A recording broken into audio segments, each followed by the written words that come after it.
नमस्कार, मैं हूं पवन त्यागी। राहुल गांधी को अब उत्तराखंड की हरिद्वार की कोर्ट से एक सम्मन जारी हुआ है और 12 अप्रैल को उनको कोर्ट में प्रस्तुत होना है। मामला अवमानना का है। केस दर्ज कराया है आरएसएस के कार्यकर्ता ने और आरएसएस के कार्यकर्ता का आरोप है कि जब ये राहुल गांधी भारत जोड़ो यात्रा निकाल रहे थे तो वो अंबाला में एक नुक्कड़ सभा में बोल रहे थे और उस दौरान में इन्होंने एक बयान दिया। उनका बयान था, उन्होंने कहा 21वीं सदी के कौरव खाकी हाफ पैंट पहनकर आते हैं, हाथ में लाठी लिए लेते हैं और शाखा लगाते हैं। भारत के 2-3 अरबपति कौरवों के साथ हैं। और उन्होंने कहा कि आरएसएस वाले हर हर महादेव नहीं कहते, जय श्री राम कहते हैं। फिर उन्होंने कहा कि यह देश तपस्वियों का है और पुजारियों का नहीं है। इन सबको संज्ञान लेते हुए कमल भदौरिया ने हरिद्वार में एक एफआईआर दर्ज कराई और उन्होंने कहा कि राहुल गांधी ने जहां एक तरफ आरएसएस का अपमान कहा है, आरएसएस का अपमान किया है कौरव कह करके, क्योंकि कौरव वो थे जिन्होंने अत्याचार किया, अन्याय किया पांडवों पर। और राहुल गांधी राष्ट्रीय स्वयंसेवक संघ को कौरव कह रहे हैं, जबकि राष्ट्रीय स्वयंसेवक संघ दुनिया का सबसे बड़ा स्वयंसेवी संगठन है और एक ऐसा संगठन जिसके कार्यकर्ता आज कई बड़ी बड़ी संवैधानिक पदों पर है। देश के प्रधानमंत्री हो या कई राज्यों के मुख्यमंत्री हो, कई मंत्री हो, वो संघ के स्वयंसेवक हैं। संघ के स्वयंसेवक जहां भी हैं, जिस भी पोस्ट पर हैं, जो भी काम वो करते हैं, चाहे वो नौकरी करते हैं, चाहे वो व्यापार करते हैं, चाहे वो राजनीति में है, चाहे वो कार्यपालिका में है, अपना काम इतनी ईमानदारी से करते हैं कि उन्होंने, क्योंकि शाखा में जाकर ये सीखा होता है राष्ट्रहित सर्वोपरि। और ऐसे संगठन को आप छली कपटी और अत्याचारी वो जो कौरव थे उनसे तुलना करें कि कैसे कोई संघ का स्वयंसेवक सहन कर सकता है। और इसलिए अब हरिद्वार की कोर्ट से राहुल गांधी को सम्मन जारी हुए हैं और उनको कहा है कि 12 अप्रैल को आपको कोर्ट में प्रस्तुत होना होगा। अवमानना का केस है और उस अवमानना के केस में आपको बता दूं, आईपीसी की धारा 499, 500, ये 2 धाराओं में केस दर्ज हुआ है। और ये पहली बार नहीं है कि राहुल गांधी को इस तरह के अवमानना के केस में किसी कोर्ट से सम्मन जारी हुआ हो। एक और अभी आपने सुनाई है, गुजरात की सूरत कोर्ट ने 2 साल की सजा उनको दी, क्योंकि उन्होंने देश के सभी मोदियों को चोर कहा था और चोर कहने पर सूरत में केस दर्ज हुआ, वहां से 2 साल की सजा मिली, लोकसभा की सदस्यता रद्द हुई। इसके अलावा अब बिहार की पटना कोर्ट से भी सुशील मोदी जी ने जो केस किया था 2019 में, उसमें से भी 12 अप्रैल की तारीख लगी है, वहां भी इनको जाना है और 12 ही अप्रैल उत्तराखंड में लगी है। अब देखना होगा कि ये माफी मांगने कहां कहां जाते हैं। सुप्रीम कोर्ट तक ने राहुल गांधी के इस आदत पर यह टिप्पणी की थी कि ये राहुल गांधी जी आदतन इस तरह से लोगों का अपमान करते हैं। भविष्य में आप ध्यान रखिए कि आपने यदि कोई इस तरह की टिप्पणी किसी के ऊपर की तो सख्त एक्शन आपके खिलाफ लिया जाएगा। यह टिप्पणी सुप्रीम कोर्ट ने तब की थी जब राहुल गांधी ने राफेल पर यह कहा था कि राफेल में घोटाला हुआ है और देश के प्रधानमंत्री ने घोटाला किया है। उसके ऊपर जब केस दर्ज हुआ 8 मई 2019 को, राफेल डील को लेकर के सुप्रीम कोर्ट में जब केस गया, बिना शर्त राहुल गांधी ने माफी मांगी थी। उसी राहुल गांधी ने जो कह रहा है मेरा नाम सावरकर नहीं है और गांधी कभी माफी नहीं मांगते। सुप्रीम कोर्ट का वो फैसला उठा के देख लीजिए, राहुल गांधी ने बिना शर्त 2 बार माफी मांगी। सुप्रीम कोर्ट ने गंभीर टिप्पणी की और इस टिप्पणी का जिक्र सूरत के अभी हाल ही के मानहानि केस में जो मोदी को चोर कहा कम्युनिटी को, उस मामले में वहां कोर्ट किया गया। अब ये राहुल गांधी के लिए पहली बार नहीं है। मैं आपको बताता हूं, राहुल गांधी का इस तरह से झूठ बोलना या अपमान करना और फिर उनके ऊपर केस दर्ज होना।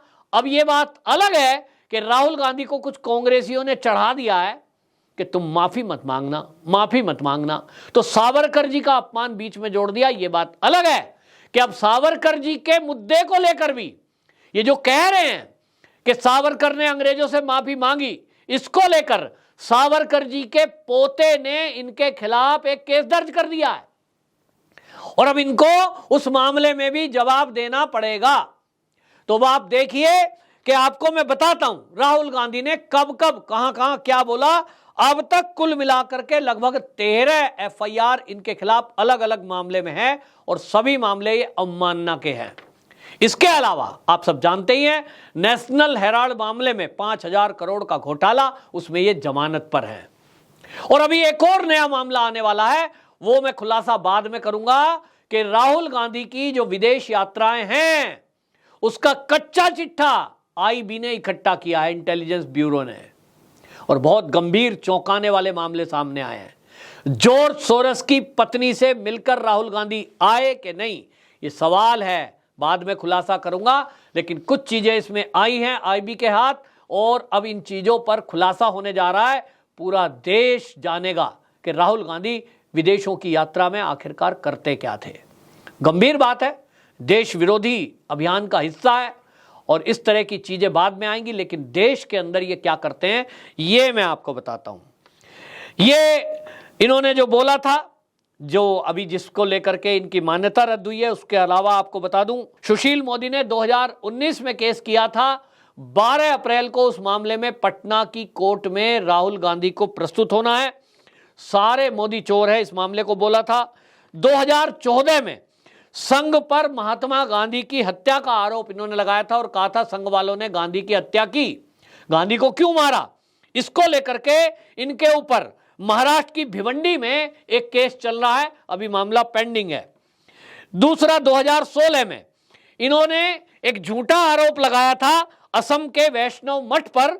यह वैष्णव मठ असम में, और वहां मठ में इन्होंने यह कह दिया था, ये 16वीं सदी के मठ को, कि वहां इनको प्रवेश नहीं करने दिया। अब वहां जो संघ के सदस्य हैं, यानी वो जो मठ है उसके जो सदस्य हैं, उन्होंने मानहानि का केस किया कि हमारे ऊपर ये झूठा केस लगाया गया कि हमने वहां मठ में इनको प्रवेश नहीं करने दिया, और इसको लेकर के अभी केस पेंडिंग है। 2018 में मोदी चोर के मामले में ही झारखंड रांची में भी मानहानि का केस है और 20 करोड़ रुपए की पेनल्टी, इस पर केस चल रहा है। 2018 में महाराष्ट्र के मजगांव स्थित सिवड़ी कोर्ट में केस चल रहा है। आरएसएस के एक कार्यकर्ता ने गौरी लंकेश से, आरएसएस की गौरी लंकेश जो पत्रकार था उसकी जो हत्या हुई थी, इन्होंने आरएसएस से उसको जोड़ा था और यह कहा था कि जो आरएसएस की मानसिकता है उस मानसिकता ने इस गौरी लंकेश पत्रकार की हत्या की है। इसको लेकर के आरएसएस कार्यकर्ता ने एक केस किया। 2018 में एक केस इनके ऊपर हुआ है, और वो केस हुआ है गुजरात में। इन्होंने वहां जो है एडीसी बैंक के चेयरमैन अजय पटेल ने यह केस किया है, क्योंकि इन्होंने आरोप लगाए थे कि नोटबंदी के दौरान ये जो एडीसी बैंक है इसने अमित शाह के 445 करोड़ रुपए बदल दिए, और 8 नवंबर 2016 को जो नोटबंदी हुई थी उस पर यह आरोप लगाया बैंक पर कि अमित शाह से मिलकर नोटबंदी का फायदा इन्होंने दिया। इसको लेकर के बैंक के चेयरमैन ने इनके ऊपर केस किया हुआ है, और ये कहा है कि या तो सिद्ध करिए कि हमने अमित शाह के ये नोट बदले, वरना जेल जाने को तैयार रहिए। इसी तरह 2017 में एक और केस हुआ है गौरी लंकेश की हत्या का, वो मुंबई में केस दर्ज है, आरएसएस के कार्यकर्ता ने कराया।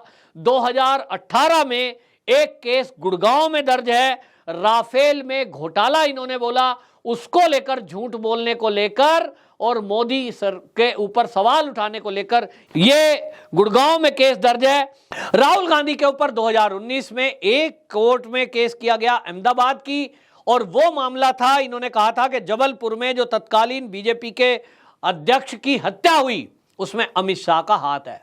अमित शाह पर हत्या का आरोप लगाया था, कोई सबूत कोई इनके पास जिरह नहीं है, लेकिन आरोप लगा दिया। इसको लेकर के अहमदाबाद की कोर्ट में मानहानि का केस दर्ज है, मामला अभी पेंडिंग है। 2022 में सावरकर ने आजादी से पहले अंग्रेजों से माफी मांगी थी, ये इन्होंने बयान दिया था, और इसको लेकर के जो सावरकर के पोते हैं विनायक सावरकर, उन्होंने जो है मुंबई में केस दर्ज कराया था, और वहां बिना शर्त इन्होंने अभी तक माफी तो नहीं मांगी है, लेकिन अपने ट्वीट सारे डिलीट कर दिए हैं। मामला अभी पेंडिंग है। और अब इस बीच में ये जो हरिद्वार से सम्मन जारी हुआ है, निश्चित जानिए कि राहुल गांधी को ये तो विचार करना ही होगा कि क्या वो पप्पू हैं कि वो बार बार ऐसी गलती करते हैं, लोगों का अपमान करते हैं। अब तो वो सांसद भी नहीं है, ये बात अलग है कि अपील करने के लिए इनके वकील जा रहे हैं, तो माना जा रहा है कि क्या पता कुछ राहत मिल जाए। लेकिन जितने केस मैंने गिनवाए, ये सब केस पेंडिंग है। या तो राहुल गांधी इनमें माफ़ी मांगेंगे, माफ़ी मांगते हैं तो फिर जज साहब देखते हैं शायद सज़ा कम कर दे।